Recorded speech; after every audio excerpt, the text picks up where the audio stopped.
Halo guys, selamat datang di channel Film. Dan pada video kali ini, Mimin akan membahas rangkuman alur film seru sekaligus menegangkan yang berjudul Nobody. Film bergenre aksi trailer ini dirilis tahun 2021. Film ini menceritakan tentang seorang pria yang harus berurusan dengan sebuah masalah karena bisa mengancam nyawanya juga orang-orang yang ia sayangi. So, karena sudah ada spoiler di awal, kita langsung cus ke videonya. Di awal film, diperlihatkan seorang pria sekaligus ayah bernama Hud, yang setiap hari melakukan rutinitas layaknya orang biasa seperti bekerja, olahraga, hingga selalu terlambat membuang sampah. Hal itu ia lakukan terus-menerus setiap hari, sehingga yang terlihat monoton itu saja. Hingga pada suatu malam, Hud yang tidak bisa tidur, bangun untuk melihat putra-putrinya. Tetapi tiba-tiba terdengar kegaduhan yang saat dicek, ternyata ada dua perampok yang masuk ke dalam rumah. Hud yang berusaha menelpon akhirnya juga ketahuan. Dan karena bukan keluarga kaya, para perampok, yaitu seorang wanita dan pria hanya bisa mengambil uang di sebuah mangkuk, serta jam tangan milik Hud. Tetapi Hud melihat sebuah tato di tangan si wanita. Sang putra berusaha melawan, tetapi Hud nyuruhnya untuk menyerah saja, sehingga para perampok bisa kabur begitu saja. Tak lama, polisi datang. Tetapi Hud menyadari kalau para perampok menggunakan kotak pizza untuk masuk ke dalam rumah. Polisi pun memuji keputusan Hud untuk tidak melawan perampok tersebut.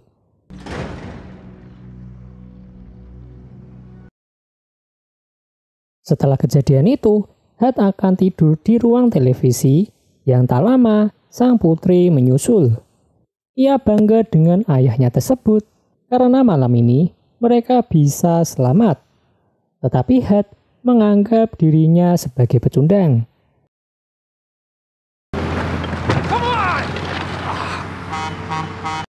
Paginya, seperti keluarga pada umumnya, mereka sarapan untuk memulai aktivitas masing-masing bersama istrinya bernama BK yang juga bergegas untuk berangkat bekerja. Saat keluar, seorang tetangga mengetahui kejadian semalam dan menyayangkan Hud karena tidak menghajar perampok tersebut. Ia juga memamerkan mobil barunya.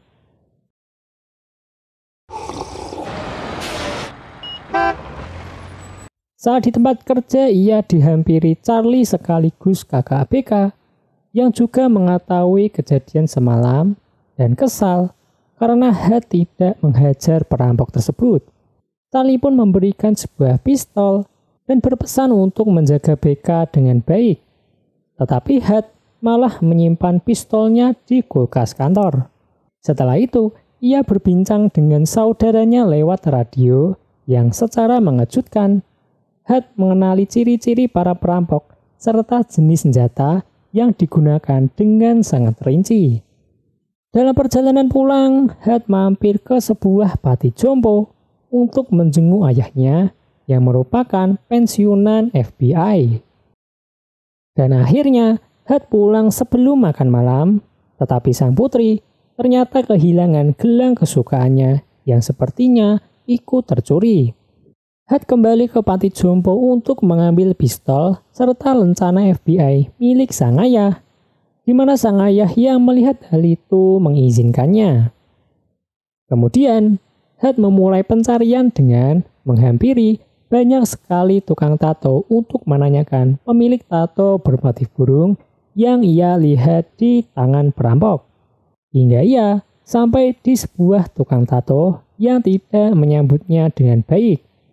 Mengetahui hal itu, Hud mencoba bersikap baik dengan menyogok sejumlah uang agar mereka mau memberikan info.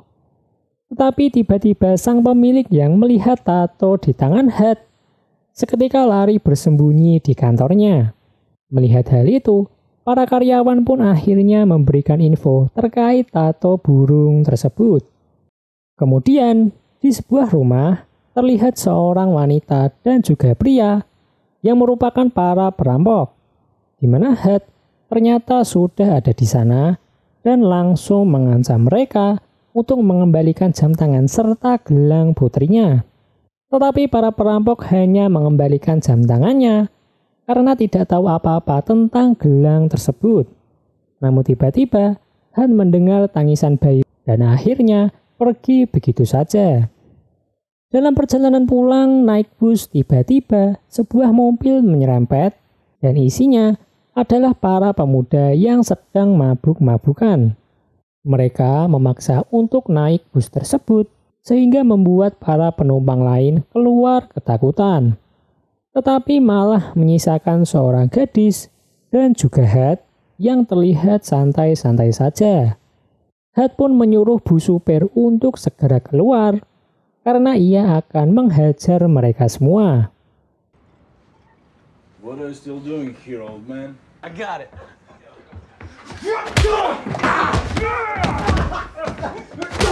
Awalnya, Head tampak kewalahan karena salah satu dari mereka ternyata membawa pisau.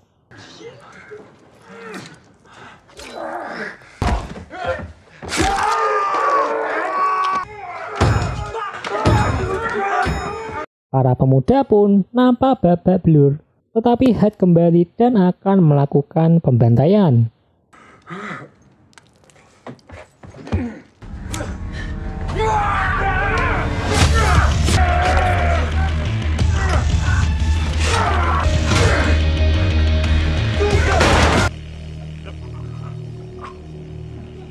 Sorry about the mess. Saat pulang, BK yang masih menunggu Head terkejut melihat suaminya babak belur.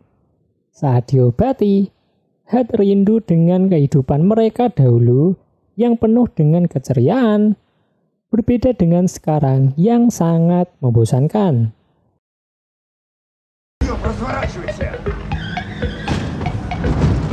Di tempat lain, terlihat seorang ketua mafia dari Rusia bernama Yulian yang berpesta di sebuah klub malam yang ia miliki.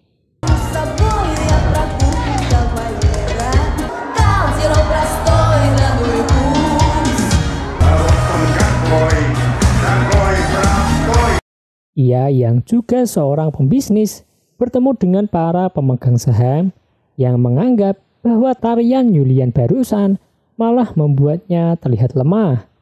Mendengar hal itu, Yulian pun menghajar dan langsung membunuh seorang pengunjung dengan sangat kejam. Melihat hal itu, para pemegang pun yakin dan malah senang. Tiba-tiba, Yulian mendapatkan sebuah telepon yang ternyata salah satu pemuda yang dihajar Head di bis adalah adik Yulian. Yulian yang kesal mendatangi pemuda yang lain yang juga dirawat di sana, di mana seorang pemuda hanya memberitahu kalau ada seorang pria yang telah menghajar mereka. Dan karena tidak tahu namanya, seorang pemuda memberi kartu bis Head yang ternyata terjatuh. Kembali ke Head yang bersiap sarapan dengan keluarganya, namun tiba-tiba saudaranya kembali menelpon dan memberitahu kalau Head telah menghajar adik dari ketua mafia bernama Yulian. Tetapi Head tampak tidak peduli. Ia yang kembali bekerja terus dikirimi pesan oleh saudaranya untuk bertemu sang pencukur. Di sebuah barbershop, Head bertemu orang dari sebuah organisasi yang memberikan berbagai info tentang Yulian, di mana ia merupakan mafia asal Rusia yang memiliki bisnis keuangan yang besar. Di tempat lain, Yulian, kartu bis yang didapat ternyata milik ayah Head, sehingga mereka meminta bantuan orang dalam Pentagon. Orang tersebut mencari berkas mengenai Head, dan saat dikirimkan, Yulian nampak terkejut dan akan menangkapnya. Sementara itu di rumahnya, Head yang tengah bersiap makan malam seperti biasanya, menyadari kedatangan anak buah Yulian. Dan tanpa memberitahu apa-apa, Hat menyuruh keluarganya untuk bersembunyi di basement dan jangan menelpon polisi. Kemudian, Hat bersiap karena para penjahat mulai memasuki rumah.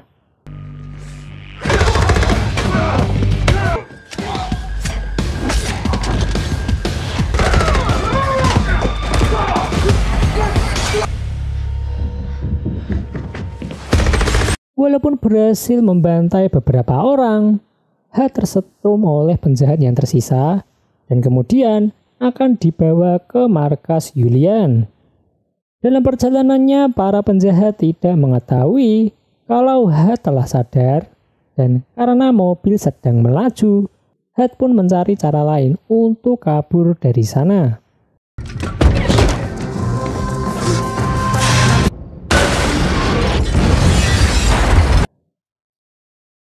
Walaupun kecelakaan, Hat berhasil selamat di mana ia memberitahu kepada salah satu anak buah Julian yang sedang sekarat bahwa ia hanya seorang ayah biasa yang tidak ingin keluarganya terganggu. Tetapi si anak buah keburu meninggal. Tak lama sang ayah pun diberitahu masalah ini dan Hat berpesan untuk berhati-hati.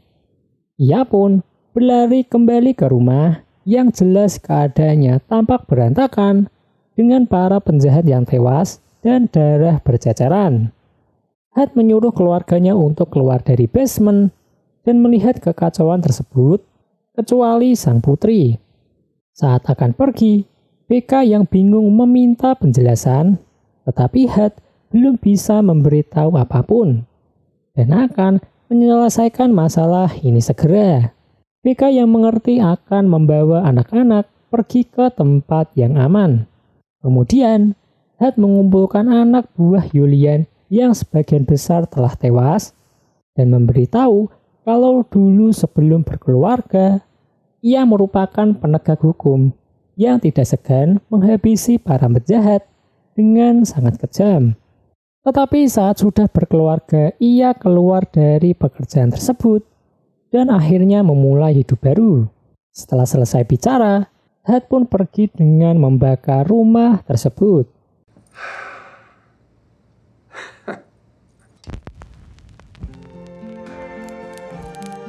I see them blue and clouds of white. What a wonderful world. Dan tak lupa, ia pun mencuri mobil tetangga yang tukang pamer tersebut. Di tempat lain, anak buah Julian juga menghampiri panti jompo sang ayah, tetapi sang ayah yang sudah diberitahu sebelumnya dengan mudah membunuh mereka tanpa ketahuan sang penjaga panti jompo. Julian yang mendapati info kalau anak buah yang dikirimkannya telah kalah, memerintahkan yang lain untuk membunuh Hat. Kembali ke Hat yang ternyata memiliki emas yang cukup banyak, di mana ia akhirnya membeli perusahaan tempat ia bekerja, dan si pemimpin jelas menerimanya. Para karyawan yang akan datang untuk bekerja melihat perusahaan yang sedang tutup, padahal di dalam Hat sedang membuat berbagai senjata untuk melawan kelompok Julian. Ia sempat diperingatkan oleh saudaranya, tetapi karena Julian sudah membahayakan keluarganya, Hat pun akan tetap melawan. Malamnya, Hat mendatangi perusahaan Julian dan langsung membunuh semua penjaga di sana.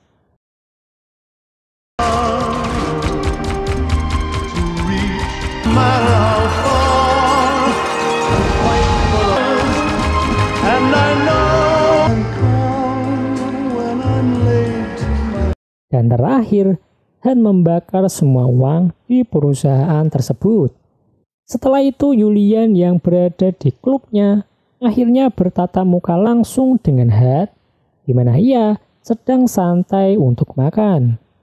Tetapi para anak buah yang mengancam Hat tidak membuat Hat khawatir karena ia juga membawa bom, sehingga mereka tidak bisa berkutik.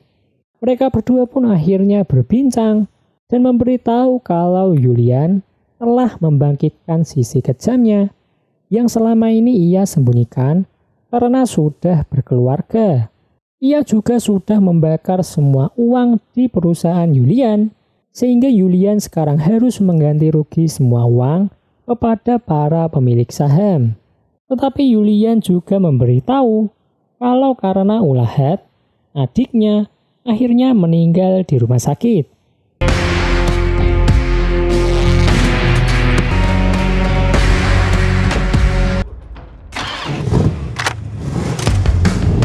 Dan akhirnya Heath dan kelompok Julian terlibat aksi kejar-kejaran dan juga tembak-tembakan, di mana Heath yang mencoba jalan lain malah terjebak.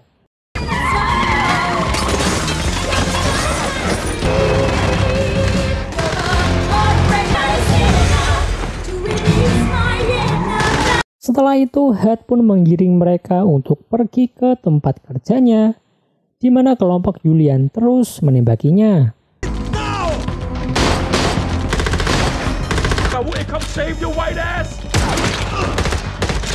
Dan ternyata saudaranya juga sang ayah turut membantu. Sang ayah pun senang karena ia bisa beraksi kembali dan mereka bersiap untuk membantai kelompok Julian.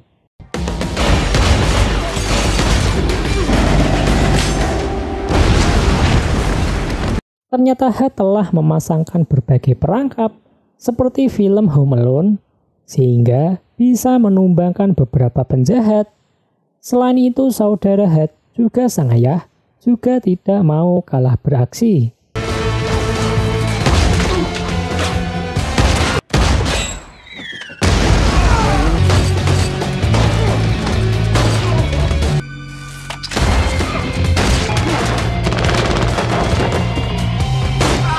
Satu persatu, anak buah Julian berhasil dibunuh, sehingga menyisakan Julian saja. Namun, semua peluru yang mereka miliki ternyata sudah habis. Tetapi Heath masih membawa bomnya.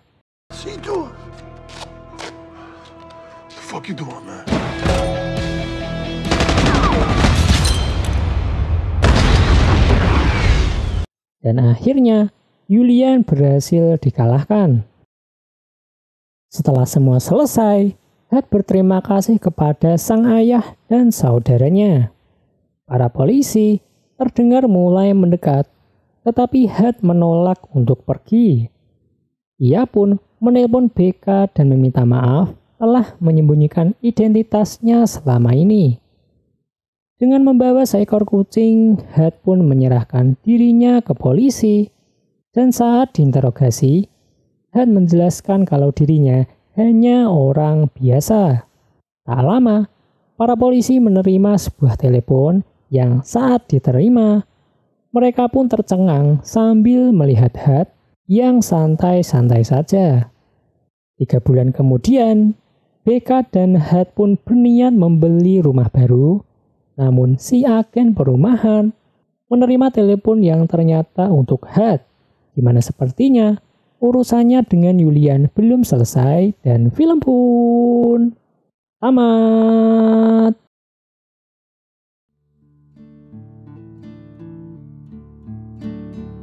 Di film ini, kita tidak diberitahu secara jelas pekerjaan apa yang telah dilakukan Heath di masa lalu, sehingga sangat ditakuti tukang tato, bahkan berkasnya ada di Pentagon. Permasalahan ini dimulai ketika Heath tidak sengaja menghajar pemuda yang salah satunya adalah adik Julian, sehingga Julian jelas tidak tinggal diam. Baiklah, segitu aja rangkuman film Nobody. Semoga kalian terhibur dan see you.